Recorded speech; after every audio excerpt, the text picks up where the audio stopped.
Hello বন্ধুরা, দেখতেই পাচ্ছ আজকে আমরা কিন্তু সবাই মিলে রেডি হয়ে গেছি। হ্যাঁ, আজকে আমরা যাচ্ছি ভূতনাথ মন্দিরে। তোমরা অনেকেই হয়তো নামটা শুনেছো, কিন্তু অনেকেরই হয়তো যাওয়া হয়নি। তো এই ভিডিওটা পুরোটা দেখো, স্কিপ করো না। তো ভূতনাথ মন্দিরটা তোমাদের সম্পূর্ণটাই ঘুরে দেখাবো। তো আমরা কিন্তু বেরিয়ে গেছি। বেরিয়ে যাওয়ার সাথে সাথে দেখো একটু মজা করছি, একটু সবাই মিলে আনন্দ করছি।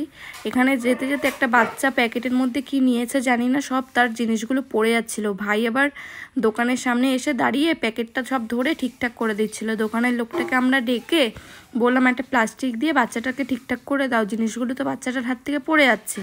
তো যাই হোক, এমন করে সবাই মিলে আমরা টোটোতে উঠলাম।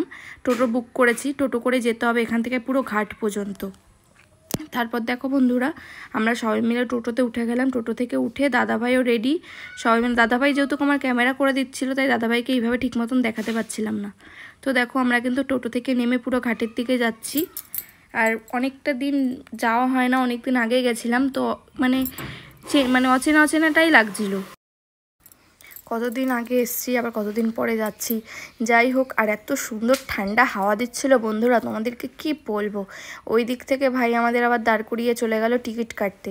আর গঙ্গার পাড়ের হাওয়াটা জাস্ট কি বলবো তোমাদের, এত সুন্দর লাগছে। মিষ্টি হাওয়া, হালকা ঝিরিঝিরি বৃষ্টি পড়ছে।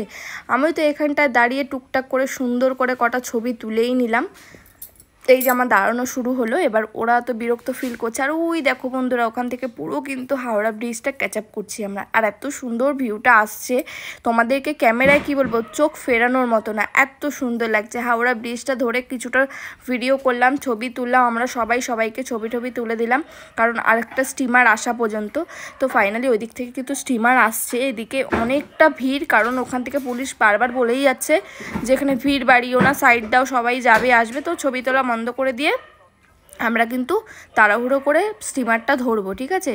আর দেখতে পাচ্ছ কি ভিড়, মানে কোন দিকে যাব। স্টিমারটায় যেমন ওঠার জন্য ভিড়, তেমন নামার জন্যও ভিড়। যাই হোক, শ্রাবণ মাস, বুঝতেই পারছো, এরা কিন্তু সবাই মিলে ভূতনাথই গেছিলো। আর ভূতনাথ মানে তো বুঝতেই পারছো, এত সুন্দর ভালো একটা বড় মন্দির। আর শ্রাবণ মাস, ওখানে ভিড় হবে না সেটা তো হতেই পারে না।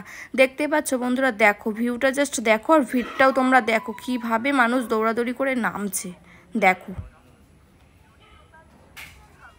আর আমার তো ভীষণ ভয় করছিল এই ভিড়ের মধ্যে কি করে নামবো উঠবো, মানে বিশাল ব্যাপার একটা। দেখো দেখো, যাই হোক উঠেই গেলাম, ফাঁকা হয়ে গেছে স্টিমারটা। আর ওই দিক থেকে তো হাওড়া ব্রিজের দিকে তাকিয়ে চোখটা ফেরানোর মতন না। তো স্টিমার পার করে কিন্তু আমরা চলে আসলাম ভূতনাথ মন্দিরের দিকে। আর দেখো রাস্তাটা জাস্ট দেখো, এই দিক থেকে দাদাভাই আর আমি এতটা ভিড়ের মধ্যে আমরা মজা করছিলাম, আর এত ভালো লাগছিল। কিন্তু দুঃখের বিষয় একটাই, কি আমরা পুজো করতে পারবো না। ওদের সাথে এসেছি, ভাই আর বোন মিলে পুজো করবে, কারণ আমার একটা বছর আমরা পারবো না, কারণ আমাদের বাড়িতে একটা ফ্যামিলির জন্য জেঠু মারা গেছিলো। তো একটা বছর আমরা কিন্তু কোনো পুজো পাঠ করতে পারবো না। আর এদিকে দেখো নন্দীকে কত সুন্দর লাগছে, নন্দী মহারাজ এখানে দাঁড়ানো। আর এই ভিড়ের মধ্যেও আমরা চলে গেছি। আর চারপাশে এত ভিড়, এত সুন্দর সুন্দর দোকান, তুমি কি খাবে, খাবার দোকানের অভাব নেই, কেনাকাটার দোকানের অভাব নেই। আর ছোট্ট ছোট্ট বাচ্চারা দেখো কিভাবে বাঁক নিয়ে নিয়ে ওরা যাচ্ছে। তো আমরাও কিন্তু চলেই এসেছি ভূতনাথ মন্দিরের সামনে। আর এতটাই পরিমাণে ভিড়, ভাই আমাদের বললো তোমরা একটু দাঁড়িয়ে যাও, আমরা পুজোটা দিয়ে আসি। আর ওরা অতক্ষণ পুজো দেবে, আর আমরা অতক্ষণ কি করব। তো ভাবলাম একটু চারপাশটা একটু ঘুরে নিই। দেখো, এটা হলো ভূতনাথ মন্দির। আমি জানি না তোমাদের কতটা দেখাতে পারছি ফোনের মাধ্যমে, কারণ প্রচণ্ড পরিমাণে ভিড়। আর এত সুন্দর সাজানো, ভেতরটা নাকি অনেক বড় মন্দির, অনেক সুন্দর। এত ভিড়ের মধ্যে আমি দূর দূর থেকে তোমাদেরকে ক্যাচ আপ করে দেখাচ্ছি।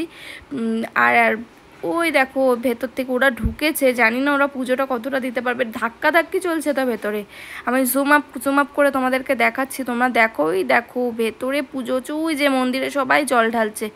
আর ওরা ঢোকার সাথে সাথে তো বেরোবে, কিছু করার নেই, কারণ ওখানে তো কাউকে দাঁড়াতে দিচ্ছে না। তো বন্ধুরা দেখতে পাচ্ছ ভূতনাথ মন্দিরটা এতটাই সুন্দর। আর একটা আছে, ওটা বুড়ো বাবা না কি বলে, ওই মন্দিরটার নামটা আমি অতটা জানি না। ওইখানের মন্দিরে তো অনেক বড়। তো বন্ধুরা, ভাইরা ওইদিকে পুজো দিচ্ছে দিক, তো দাদাভাইকে আমি বারবার করে বললাম তো এতক্ষণ তো দাঁড়িয়ে থাকা সম্ভব না, চলো চারপাশটা আমরা একটু ঘুরে দেখি। তো যেই কথা সেই কাজ, তো আমরা গঙ্গার পাড়ে আস্তে আস্তে চলে গেলাম। এই দিক থেকে দেখো এত সুন্দর ভিউ আসছে, তেমন ভিড়, যেতে যেতে গঙ্গার পাড়ে পৌঁছে গেলাম।